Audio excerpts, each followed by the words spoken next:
Well, it looks like you're ready to get started on the coursework. This week, we begin our journey with the general understanding of the course expectations. You've already familiarized yourself with the course layout, so this video will concentrate on items specific to or new within Module 1. You can expect a similar video with each module to provide some clarity and guidelines for the assigned reading and activities. If you're watching this video, according to the module agenda, you should have already listened to my course invitation, watched the course orientation videos, and read the syllabus and schedule. The next step is to change your course notification settings.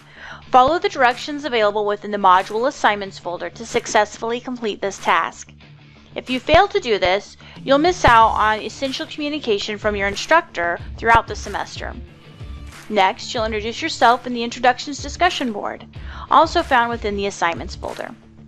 This is the first task of many you will encounter that uses a standardized assignment template.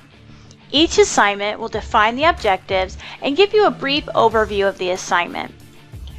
Following the prompt are detailed directions explaining each step in the process. Be sure to follow the directions carefully. This week, you have a few options regarding how you incorporate multimedia into your post, but it's important that you learn to actually embed the image or video rather than just link to it. The directions are provided, and there's tutorials that will also tell you how to do so. The Introductions discussion board is also the first assignment that will employ what's called specification grading. It's also known as specs grading. It's somewhat like completion grading, which you're probably familiar with, but rather than just getting points for doing something, you must meet certain specifications in order to earn the grade. This system is designed to support mastery, so as long as you meet those minimum expected criteria as defined within the rubric, then you're gonna earn the full points. But if you fail to meet those minimum requirements, you will earn 0 points. So be sure to check that rubric carefully before you submit your post this week.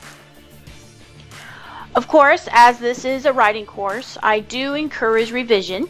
Although your initial post is due on Friday this week and your peer responses are due on Monday, you are welcome to continually edit and revise your discussion board entries at any time before it has been assessed. I will still be able to see when you initially posted the thread so that you aren't penalized for late work for the revision after the due date, as long as you have submitted at least a reasonable attempt at the time that the assignment is due. And I will also be able to see that you've revised it, which kind of gives you some kudos points as I'm looking at it to evaluate it. Actually, this revision opportunity is true for most assignments throughout the course. Next, you'll work through the punishable perils of plagiarism and the effectiveness of ethos in the module assignments folder. To do so, first you'll need to create a TED account. If you do not create a TED account, then you won't earn credit for the task because I need to be able to see what you've submitted as far as the completion of that task goes. So follow the directions carefully. You will need to log into TED and navigate through each of the menu items within the interactive folder in order to earn full credit. Finally, each module I will try to provide optional but suggested resources to assist with the completion of the assignments. You can find these in the recommended readings folder within the module reading folder itself. For example, this week I've linked to additional resources to help you better understand the nature and significance of plagiarism, as well as the concept of service learning. I think that about wraps it up for this week's tasks. Remember, if you have any questions at all, feel free to post them to the FAQ. Have a great week.